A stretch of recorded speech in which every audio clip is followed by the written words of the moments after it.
Nous restons à Moscou pour parler de cette autre séance de travail, cette fois-ci avec les responsables de la société Tenex, une filiale de Rosatom.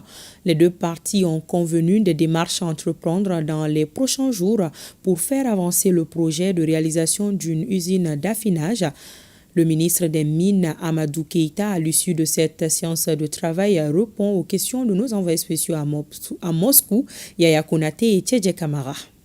Nous avons convenu qu'il fallait continuer les discussions techniques ces 2 jours qui viennent pour ensuite avoir des documents beaucoup plus fins sur la feuille de route.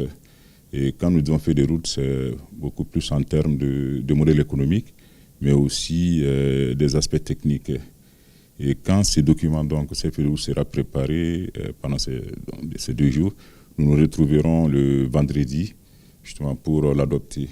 Et en ce moment, nous aurons donc un document très clair qui va nous permettre de pouvoir dire concrètement selon quel délai le projet sera réalisé, selon quel modèle économique. Dites-nous un peu quelle est l'importance stratégique d'une usine, d'une unité d'affinage pour notre pays. D'abord, ça va nous permettre de maîtriser, de pouvoir contrôler notre production aurifère.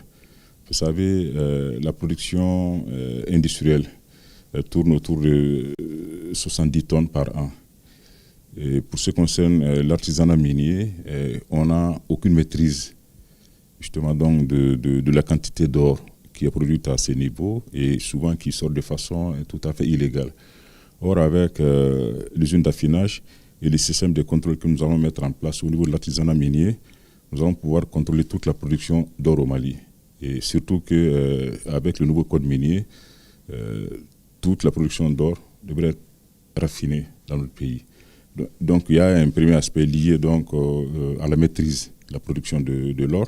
Mais l'autre aspect, c'est que c'est un projet majeur aussi, un projet économique majeur, parce que ça va être de la valeur ajoutée, le fait donc de traiter donc, toutes ces quantités d'or au Mali. Et c'est pourquoi nous estimons qu'en mettant en place ces projets, c'est beaucoup plus un moyen de booster notre développement économique à travers le secteur minier.